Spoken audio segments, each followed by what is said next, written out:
In the beginning, John said was the word. 33 years he tabernacled the earth. Healing the sick, raising the dead, sight to the blind. In the city of Canaan, turned water to wine.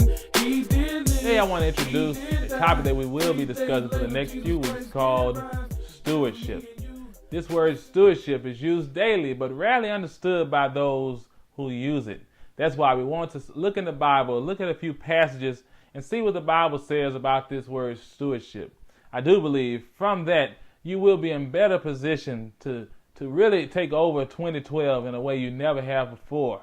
And you may be prepared to do, as some people say, start the year off on the right foot. So let's look at Psalms 24, verse 1. Psalms 24, verse 1. It says, "The earth is the Lord's, and all the fullness thereof, the world and those who dwell therein." In other words, the earth and everything in it belongs to God. This is a foundational principle of stewardship, that God owns everything, and we own absolutely nothing. This gives God the divine authority to rule and make decisions over everything without our permission. In Genesis chapter 1, we learn further that God existed before anything else existed.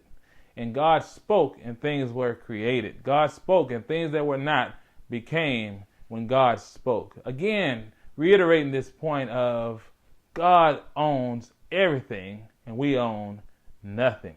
But we do have a unique role in this word stewardship. We do have a unique role, and that's given to us in verse number 26.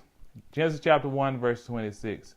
It says, "Then God said, let us make man in our image, according to our likeness." And here it is. "Let them have dominion over the fish of the sea, over the birds of the air, and over the cattle, and over all the earth, and over every creeping thing that creeps on the earth."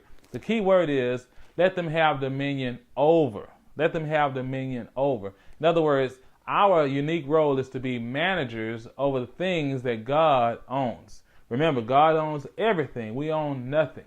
So when it's in our possessions, we are to be managers of what He has given us to manage. It's similar to a GM, a general manager at Walmart. His job is to manage the facility. When things are well, he may receive a bonus.